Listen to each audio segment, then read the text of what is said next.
दोस्तों, नोएडा सेक्टर 150 में 27 साल के सॉफ्टवेयर इंजीनियर युवराज मेहता की मौत कोई अचानक हुआ हादसा नहीं है, बल्कि यह एक ऐसी कहानी है जिसमें एक इंसान धीरे धीरे मरता रहा और पूरा सिस्टम उसे बचाने के बजाय चुपचाप देखता रहा।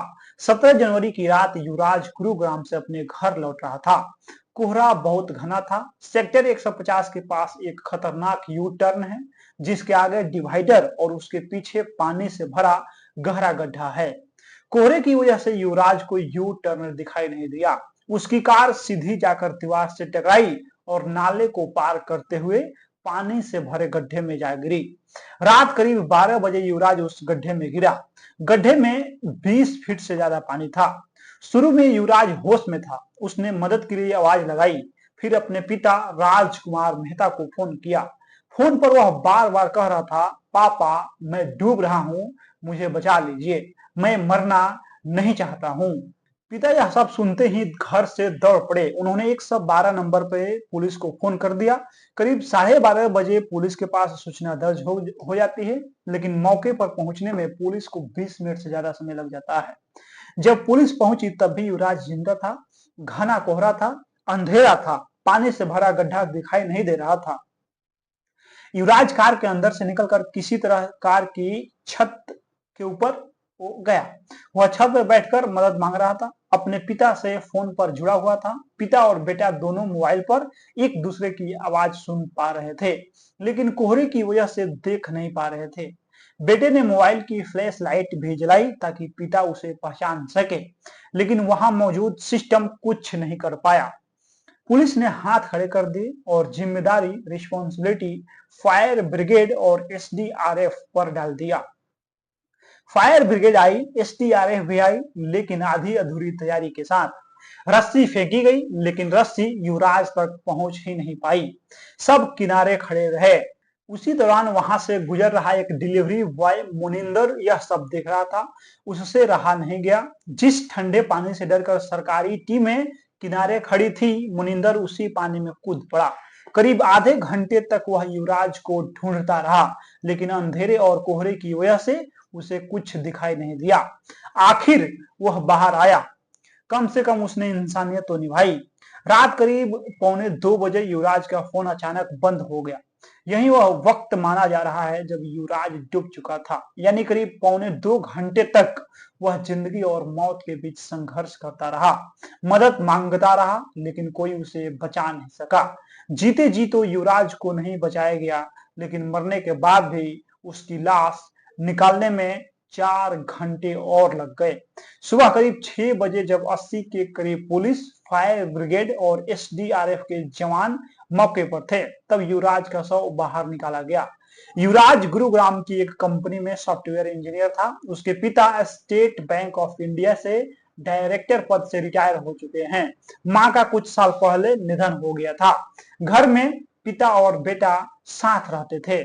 बहन की शादी हो चुकी है और वह इंग्लैंड में रहती है।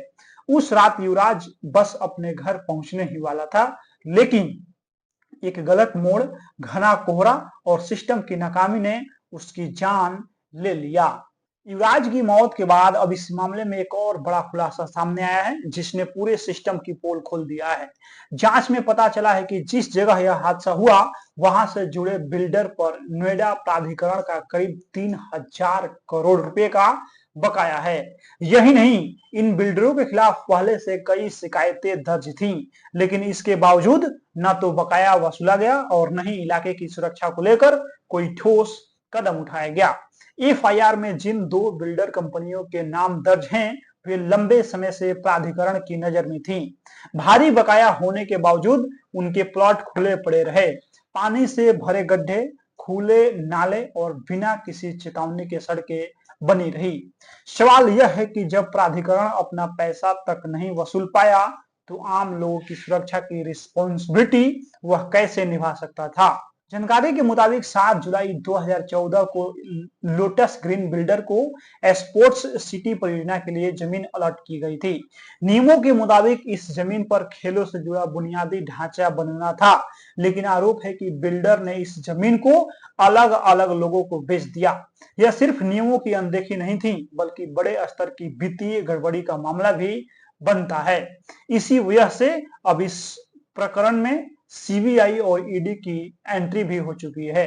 नोएडा संस्था प्राधिकरण की सबसे बड़ी चूक यह रही कि उसने न तो बकाया वसूली पर शक्ति दिखाई और न ही मौके पर न्यूनतम सुरक्षा इंतजाम कराए। सड़क पर न बैरिकेड्स थे, न रिफ्लेक्टर, न चेतावनी बोर्ड और न ही स्ट्रीट लाइट की पर्याप्त व्यवस्था। घने कोहरे और अंधेरे में यह इलाका पूरी तरह जानलेवा बन चुका था।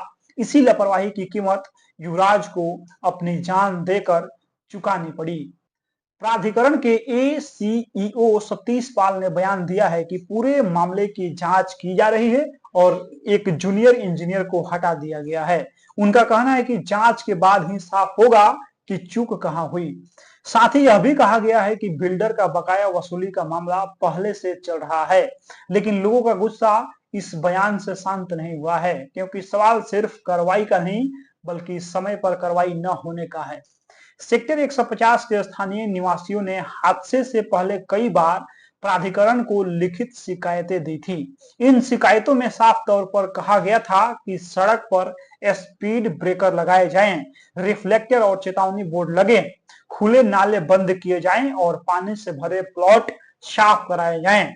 लोगों ने यह भी चेताया था कि अगर जल्द कदम नहीं उठाए गए तो कोई बड़ा हादसा हो सकता है, लेकिन इन चेतावनियों को नजरअंदाज कर दिया गया।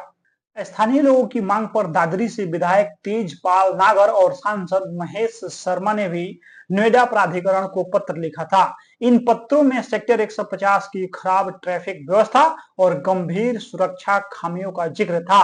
इसके बावजूद जमीन पर कुछ नहीं बदला। यह साफ दिखाता है कि जनप्रतिनिधियों की सिफारिशें भी सिस्टम को हिला नहीं सकी। मामला आईजीआरएस पोर्टल तक भी पहुंचा।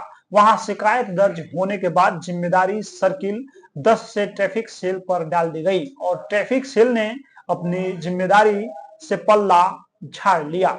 इस तरह अफसरों के बीच जिम्मेदारी टालने का खेल चलता रहा और शिकायतें फाइलों में दबी रहीं। अब नोएडा प्राधिकरण के ट्रैफिक सेल और संबंधित अधिकारियों की भूमिका पर गंभीर सवाल उठ रहे हैं। बार बार शिकायतों के बावजूद कोई ठोस कदम क्यों नहीं उठाया गया? क्या यह सिर्फ लापरवाही थी या जानबूझकर की गई अनदेखी? इन्हीं सवालों के जवाब अब सीबीआई और ईडी की जांच में तलाशे जा रहे हैं। बाकी इस प्रकरण में आपका क्या कहना है? आप इस वीडियो में अपना प्रतिक्रिया दे दीजिए। मिलते हैं अगला वीडियो में। बहुत बहुत धन्यवाद।